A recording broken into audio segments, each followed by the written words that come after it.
Assalamualaikum warahmatullahi taala wabarakatuh. Apa kabar anak-anakku sekalian? Saya harap kita semua dalam keadaan sehat walafiat pada kesempatan ini. Sebelum kita memulai pembelajaran usul fikih pada kesempatan ini, mari kita bersama-sama membaca doa untuk memulai pembelajaran kita. Mudah-mudahan pembelajaran kita hari ini kita mendapatkan pemahaman yang mendalam dengan membaca bersama-sama surah Al-Fatihah. A'udzubillahi minasyaitonir rajim. Bismillahirrahmanirrahim. Alhamdulillahirabbil alamin arrahmanir rahim maliki yaumiddin. Iyyaka na'budu wa iyyaka nasta'in ihdinas siratal mustaqim siratal ladzina an'amta 'alaihim ghairil maghdubi 'alaihim waladdallin. Amin. Baiklah anak-anakku sekalian, pada pembahasan usul fikih pada kesempatan ini kita akan membahas tentang fikih dan perkembangannya.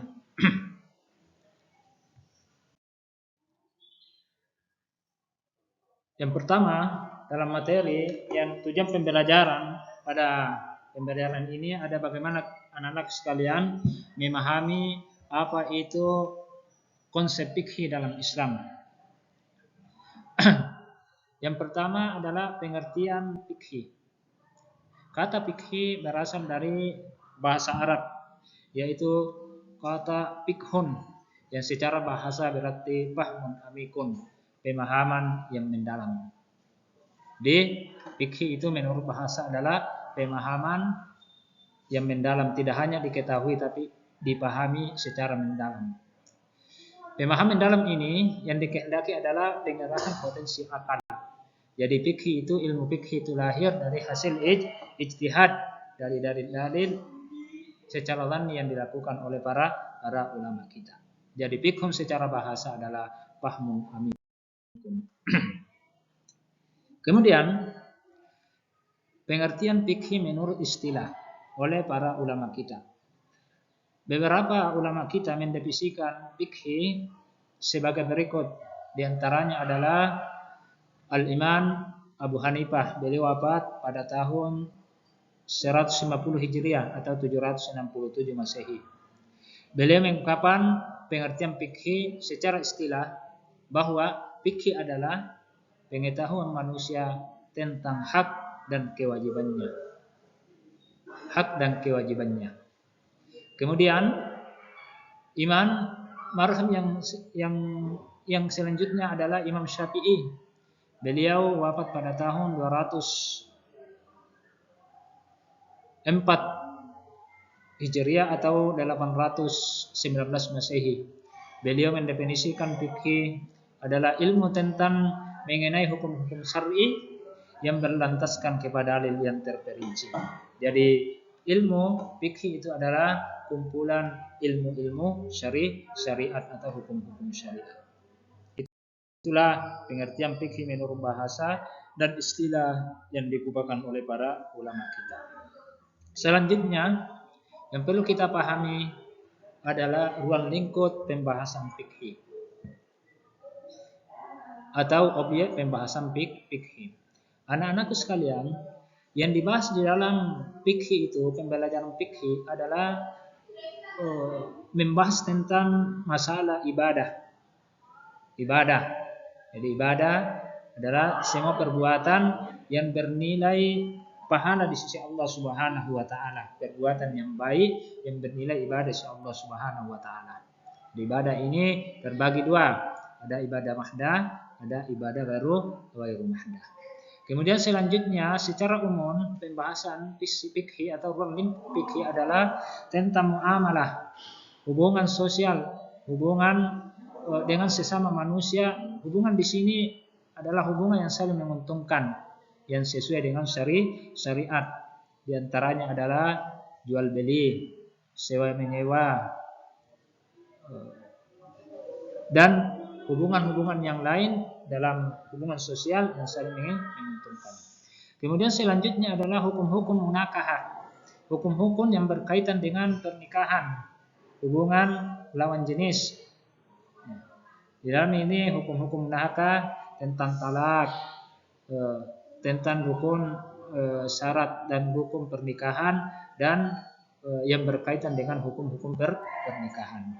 Kemudian selanjutnya yang keempat dalam pembahasan fikih adalah hukum jinayah, yaitu hukum tentang pelaku pidana pembunuhan, kisas, dan semua yang berhubungan dengan jinayah atau pembunuhan. Kemudian hukum perdata atau hudud, yaitu yang berkaitan dengan hukum pidana yang selain pembunuhan, seperti perzinahan, minum minuman keras, dan perbuatan-perbuatan maksiat lainnya selain pembunuhan. Itulah ruang lingkup pembahasan fikih. Selanjutnya anak-anakku sekalian, yang kita harus pahami adalah periode perkembangan ilmu fikih atau tahapan-tahapan perkembangan fikih dari zaman ke zaman, mulai dari zaman Rasulullah hingga zaman-zaman berikutnya. Menurut Syekh Abdul Wahab Khalaf, beliau seorang ulama dalam ilmu usul fikih dan fikih. Beliau wafat pada tahun 1350 Hijriah atau bertepatan dengan 1956 Masehi. Beliau di dalam kitabnya itu perkembangan atau Tarikh al-Tashri', sejarah perkembangan hukum fikih dalam Islam. Beliau membagi 4 periode perkembangan ilmu fikih. Yang pertama adalah periode Nabi Muhammad SAW, yang insyaallah yang akan kita bahas pada kesempatan ini. Kemudian selanjutnya nanti adalah periode sahabat.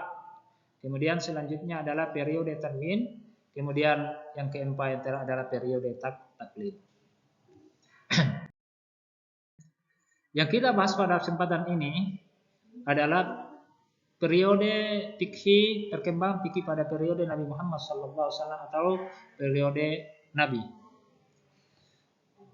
Periode pada periode ini, pada periode Nabi Muhammad SAW ini terbagi dalam 2 periode. Yang pertama adalah periode Mekkah. Apa yang dimaksud dengan periode Mekkah? Yaitu periode pertama dalam periode Nabi SAW atau masa Rasulullah SAW. Yakni ketika Nabi SAW menetap di Mekkah selama 12 tahun beberapa bulan. Pada periode ini Nabi hanya memfokuskan dakwanya dengan mengajak tauhid, mengajak menyembah Allah Subhanahu wa taala, mengajak kepada Tuhan yang esa, yaitu Allah Subhanahu wa taala, dan beliau melarang untuk menyembah berhala pada periode ini. Jadi dia hanya berfokuskan dakwanya pada ranah tauhid. Pada masa ini belum banyak hal-hal yang mendorong Nabi sallallahu alaihi wasallam mengadakan hukum-hukum atau undang-undang dalam hal ini yang berkaitan dengan ilmu fikih.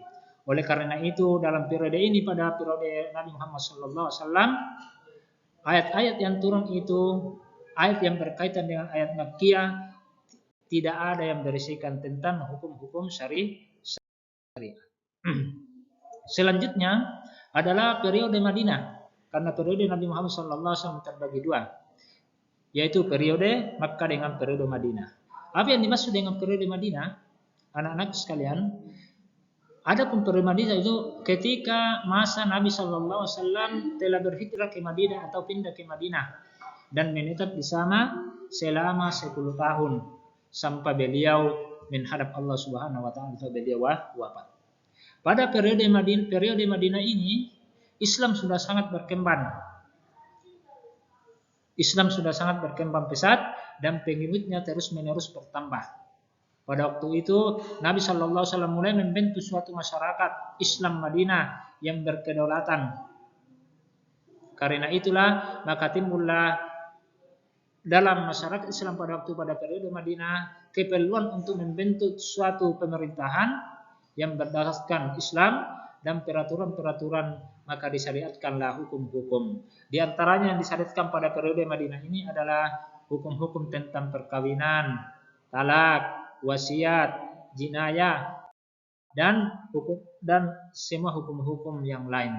Maka pada periode Madinah ini fikih sudah berkembang dibandingkan dengan berkembang pesat dibandingkan dengan periode yang ada di Mekah ketika Rasulullah SAW berada di Mekah. Jadi itulah tadi pembahasan tentang konsep fikih dalam Islam, mulai dari pengertiannya, kemudian ruang lingkup pembahasan fikih, kemudian selanjutnya adalah periode perkembangan fikih dari masa ke masa, mulai dari zaman Rasulullah SAW hingga masa-masa selanjutnya.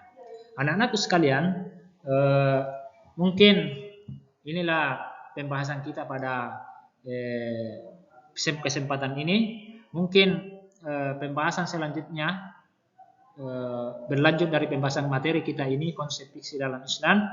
Kita akan berlanjut pada pertemuan selanjutnya. Kita akan masuk pada perkembangan fikih pada periode sahabat. Saya kira kita sudah dapat pahami bersama, mudah-mudahan apa yang Bapak sampaikan, terangkan pada materi pada kesempatan ini kita dapat pahami bersama. Dan insya Allah kita akan bertemu pada pertemuan selanjutnya di sisi yang kedua, yaitu tentang perkembangan fikih setelah Rasulullah atau periode sahabat dan pada periode selanjutnya. Mungkin inilah pembahasan kita hari ini. Marilah kita menutup pertemuan kita kali ini yang kita bersama-sama membaca Alhamdulillahirabbil alamin. Dan kami Bapak ucapkan Assalamualaikum warahmatullahi taala wabarakatuh.